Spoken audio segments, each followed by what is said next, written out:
Hey guys, Patrick Wind here and welcome to this training model in which we're going to cover audience overlaps and also audience insights. So this is of course a very important model because imagine that you're seeing a situation like this where you see that the auction overlap is over 30% and you see that one audience actually overlaps the other one. So you really want to understand what's the actual percentage of overlap that I have between one audience and the other one in order to potentially combine them or to leave them separate depending on the number that I see in the audience overlap. Okay, and then in audience insights, we're going to show you how to deeper understand the characteristics of our specific fans that like our page. So let's get started. Imagine that this is a lookalike audience. Okay, for example, it could be this one. Okay, and we see that it fights against another ad set which has a saved audience in there. Okay, and they have a strong auction overlap. Now what would be interesting is to actually see if those two audiences really have a strong overlap, or it was just coincidence that they fought against each other here in a very high extent. So we would be interested to see now if this audience and the other one actually have a strong overlap. Okay, and that's the way we do it. We have to select two audiences here in our asset library we find here, and then in audiences, then we select the two audiences that we want to analyze, and then we go here to show audience overlap, and then it will show us that in reality the actual overlap is only 7%. Okay, so this is the big audience, so the saved one, so Spain, all interested in this one, so it's 1 million people, and this 1% lookalike, just 250,000 people. You see also the dimensions, and only the overlap here, so only this dark blue field, these 17,000 people are actually fall into both audiences. Okay, and we could also add another option. We could also add a third option, and then we can see how they actually overlap between each other. So for example, if we analyze this lookalike versus this audience, which is also, if you see from the dimension, 420,000 people, and here we have an overlap of 32,000 people, which is 13%. You see, all of this is no problem actually. Like having just an overlap of around 13% is no problem. It only gets worrying when this number is above 30. So 13 is still good, but 30 is not good. So if it's 22 or something, we should already think about it. If it's 28, it's already in the border. But if once it reaches the level of 30, I would strongly recommend to combine those audiences and do not separate them in different ad sets. Okay, and we could do this analysis with all the lookalike audiences that we have. We could do it with all the different saved audiences. So for example, if I want to see this as 1 million, this one has 1.2 million, but was actually the overlap between those. Okay, no problem. Okay, so people who like this and people who like that, just 7% overlap, so that's no problem. Okay, and that is perfect with saved audiences. That is perfect with lookalike audiences, and in the past it was also possible with custom audiences. Okay, so here you see the ad type, the audience type. So for example, custom audience, and in the past it was also possible to do it here, but now ever since Cambridge Analytica, they do not allow it anymore. So to protect the privacy of people on Facebook, the audiences you selected are unavailable for audience overlap. Okay, that simply limits our analysis here when it comes to custom audiences, but we can still do it with saved audiences and lookalike audiences. So for example, we could filter here. Okay, we could filter not for custom audiences, but for example for saved audiences, and then we'll get a list of all the saved audiences that we have. We could of course also filter here for all the custom audiences, but for the audience overlap analysis we cannot use them, unfortunately. We could filter here for lookalike audiences, and we see that this company only used one, So this is already a very good idea for new audience. So in our A/B testing guideline, I would include now coming up with new lookalike audiences. And the way I would do it is I would actually analyze the custom audiences first, and I would see what's the number of data points we have, for example, in add to carts and in view contents. And if I see that we have some data here, so for example, I've seen that at least the page view 30 is substantial, and I would probably create custom audience. I would create website traffic. I would create at least add to cart or view content last 180 days. So 180, add to cart 180. And I would also create the view content 180 and see if those two audiences actually have more than 1,000 people. And if they have more than 1,000 people, I would build a lookalike audience out of them. So view content 180. This unfortunately takes a little bit. It takes like 15 to 20 minutes until it has populated. But then we will see here in the size if the view content 180 or the add to cart 180 is more than 1,000 people. So if it says fewer than 1,000, I would probably not do a lookalike out of them. Okay, because fewer than 1,000 could be anything between 20 and 990.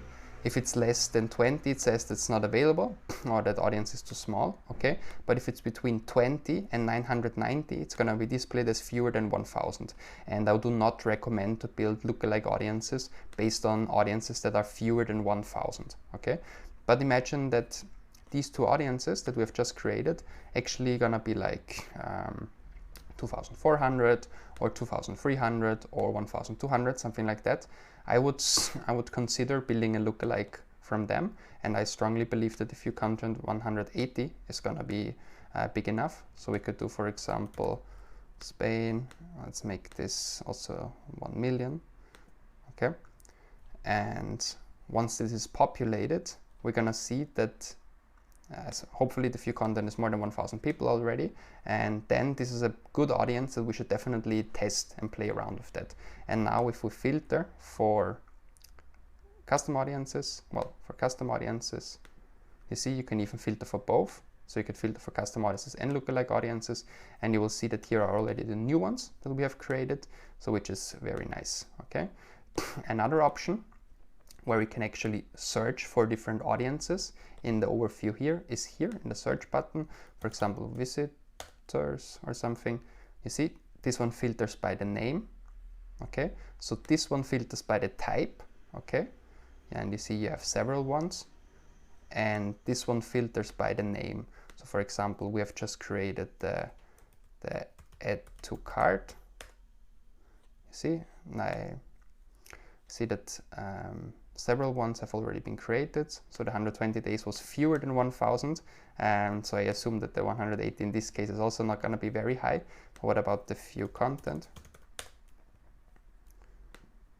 View content, yes, view content could probably be 1,200 already, but this is still populating, and we're going to take a look at that later. And as I said, recommendation, have at least in the beginning, have your view content 180 and add to cart 180 active, and once they're more than 1,000 people, so for example 1,200, you can create a lookalike based on them.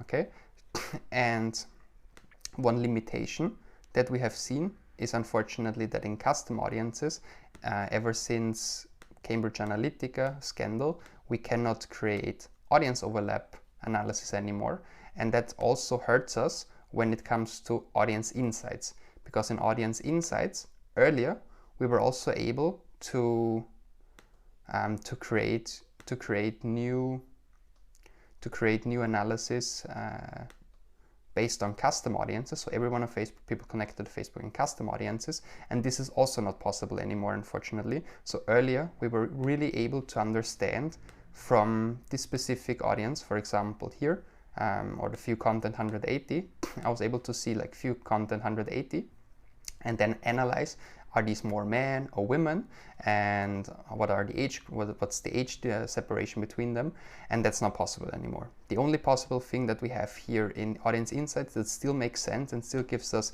very good insights is people connected to your page. And here you have to select, here per default it always shows all United States, so this one you have to delete. Okay, so click X here, and now you can select your company page. For example, this one, it has to have more than 1,000 fans. So for example, if I would choose Rockets, it will not show anything because it has fewer than 1,000. And now it's the point, it's not just fans, it's monthly active users. So if you have less than 1,000 monthly active users, it doesn't show up here. So you can have 4,000 or 5,000 likes, but if you have less than 1,000 monthly active users, it will not show up here. Okay, so let's take therefore another page, for example this one. Here we see it's not about the actual fans, it's more about the monthly active people, so monthly active users, and then you can analyze them here. So what are the pages they like, where are they from, how do they behave when they're on Facebook, so do they click a lot on ads or not. This is and the gray one is always the benchmark, and the blue one is the actual number. So we can see here that we are very lucky because our people, the people who like this page, actually are pretty used to click on ads. They click more on ads than the average. And what about their education level? Okay, education level, they're over proportional lower education, so high school, more than grad school, for example, and so on and so forth. So this analysis is of course very valuable, and it helps us a lot to also get ideas for new audiences here based on the page likes and also on the ones below here. So guys, I hope you found this one interesting, where we have not only demonstrated what are the options that we have now in Audience Insights, but especially I've shown you how you can actually interpret the audience overlap. Very important. You have to have in mind that that the limit that we want to have is below 30%. So if we have an audience, if we have an auction overlap that is less than 30%, we're good. But if it's more than 30%, I would consider combining those audiences. And let me just show you once again where it is found. So for example here, action, show audience overlap. Okay, so if this one is 25%, it's already a gray zone. I would probably take a look at the performance, and if the performance is not good, one option would be to combine them. But in these ones where they are pretty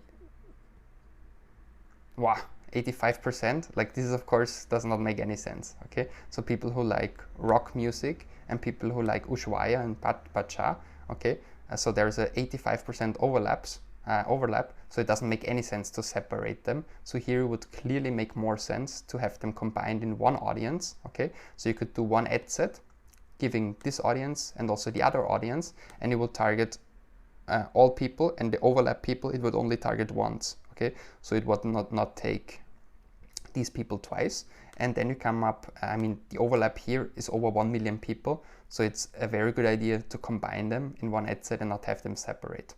However, we also see other analysis. Well, 37%, also a very good idea to separate them actually. And what if we do something completely different? For example, this one.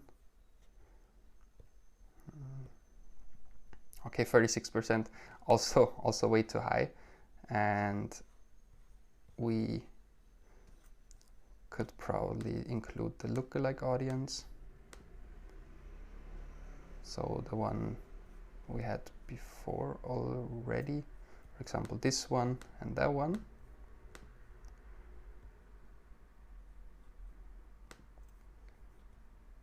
That was not available. What if we take this one? Audience overlap. Now it's good. Okay, it took me a little bit, but now we found a good separation between one lookalike audience okay, and this interest-based audience that we have set up in our audiences here. And we see that only 17,000 people are fall into both categories, 7% of overlap percentage, which is low, which is very good, and we can clearly maintain them and work with 2 different ad sets, separating them and see which one performs better. So guys, thank you very much for listening, and I'm looking forward to seeing the next videos. Goodbye.